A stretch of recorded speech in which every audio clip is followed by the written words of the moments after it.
ಇವತ್ತು ನೀನು ಯೋಚನೆ ಮಾಡಿ ನೋಡು, ಅವತ್ತು ನಿನ್ನನ್ನು ಪ್ರೀತಿಸ್ತೀನಂದವರು ನಿನ್ನನ್ನಲ್ಲ, ನಿನ್ನಲ್ಲಿರೋದು ಯಾವುದೋ ಒಂದನ್ನು ಪ್ರೀತಿಸುವುದನೋ ಹೊರತು ನಿನ್ನನ್ನ ಪ್ರೀತಿ ಮಾಡಿದವನಲ್ಲ.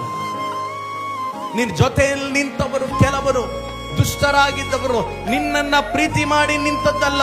ನಿನ್ನ ಹತ್ರ ಹಣ ಇದ್ದದಕ್ಕೆ ನಿನ್ ಜೊತೆ ನಿಂತಿದ್ರು, ನಿನ್ನ ಹತ್ರ ಹೆಸರಿದ್ದಕ್ಕೆ ನಿನ್ ಜೊತೆ ನಿಂತಿದ್ರು, ನಿನ್ನ ಹತ್ರ ಸೌಂದರ್ಯ ಇದ್ದದಕ್ಕೆ ನಿನ್ ಜೊತೆ ನಿಂತಿದ್ರು, ನಿನ್ನ ಹತ್ರ ಜನಬಲ ಇದ್ದದಕ್ಕೆ ನಿನ್ ಜೊತೆ ನಿಂತಿದ್ರು. ಹಣಕ್ಕಾಗಿ, ಹೆಸರಿಗಾಗಿ, ಸೌಂದರ್ಯಕ್ಕಾಗಿ, ಸೊಬಗಾಗಿ ಅವತ್ತು ನಿನ್ ಜೊತೆ ನಿಂತವ್ರು ನಂಬಿಗಸ್ತರಾಗಿ ನಿಂತು ಬಿಟ್ಟಿದ್ರೆ ಇವತ್ತು ನಾನು ನೀನು ಈ ಪರಿಸ್ಥಿತಿಯಲ್ಲಿ ಇರ್ತಾ ಇರ್ಲಿಲ್ಲ.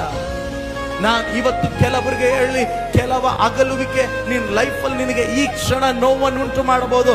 ಯಾವಾಗ ಮನುಷ್ಯ ನಿನ್ನನ್ನು ಬಿಟ್ಟು ಅಗಲಿ ದೂರ ಹೋಗ್ತಾನೋ, ದೇವರು ನಿನ್ನ ಹೃದಯದ ಒಳಗಡೆ ನೇರವಾಗಿ ಬರುವವನಾಗಿದ್ದಾನೆ. I have that experience.